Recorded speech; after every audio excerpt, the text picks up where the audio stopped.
উঠাতে তো তোর মোবাইলের মেশিন বলতে। হ্যালো গাইস, আজকে আমার বাড়িতে ভঞ্জি আসবে, ভঞ্জি আসবে, নতুন বিয়ে হয়েছে, তার জন্য জামাই নিয়ে আসবে বলেছিল। তার জন্য আমি সকাল সকাল কী করছি, উঠে কাম কাজ করে পুজো দিয়ে ভাবছি কি বানাবো। তারপরে আমি কি করছি, ছোলা ভিজিয়ে রেখেছিলাম কালকে রাত্রে। তারপরে আমি আলু আর ছোলাটাকে ভিজিয়ে সিদ্ধ করে নিচ্ছি। তার সঙ্গে টমেটো, পেঁয়াজ টেয়াজ, রসুন, আদা রসুন দিয়ে ভালো করে ছোলাটাকে বানিয়েছি। তার সঙ্গে আমি তো আটা দিয়ে ভালোবাসি না, তার জন্য আমি ময়দা দিয়ে পুড়িয়ে বানিয়েছি। ওরা আসবে বলছে, বঞ্জি তো আজ ফট করে কি দেবো, তার জন্য ঘরে যেটা ছিল এটাই বানিয়েছি। দেখতে থাকুন আপনারা, পরে রেসিপি আবার নিয়ে আসবো, ভালো ভালো রেসিপি নিয়ে আসবো।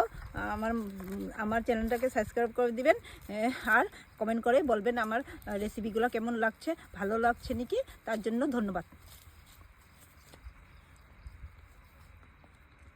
দারুণ হয়েছে, ছোলাটা একদম সিদ্ধ হয়ে গলে গিয়েছে, ছোলাটা দারুণ টেস্টি। আপনারাও এরকম বানিয়ে খাওয়াবেন।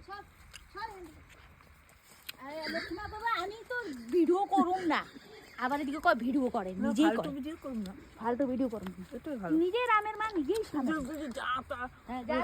কালকে ককে আমি ভিডিও করুন না রে, খাবি আবার ভিডিও করবার দিকে একটা পাগল হয়ে যায়। খাবি না খাবি না, তখন কইতাছে খামি কি না খাবি না।